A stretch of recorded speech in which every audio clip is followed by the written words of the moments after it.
Disney's live action Snow White had so much controversy going into it, but my review is based on what I saw on the screen, the product I am seeing, and for me, Rachel Zegler knocked it out of the park as Snow White. I think her singing is spectacular, and she brought so much charm to the character.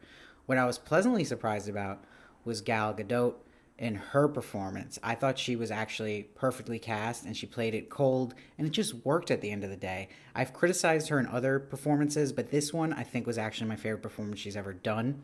I think the CGI Jaws what I was most worried about, but once you get used to them and accept this is a fantasy story, it settles in, and to me, it actually works and makes sense. I thought the music was pretty good. Where I think it lacked was you'll see these woods people she meets. I think that kind of fell flat, that segment, and it gets a little muddy, the pacing there in the film. And it also has a double ending issue. I also think the final confrontation scene of the film is not that great.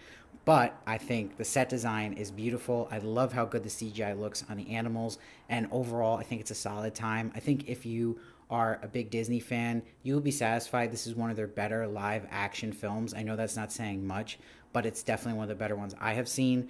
And it has a good message. So, with this powerhouse performance of Rachel Zegler, and really just mostly faithful to the original, not all, but I think it did a good job at making some parts of the original story even better and having its own voice. So I give props for that. So I'm giving this one a 7.7.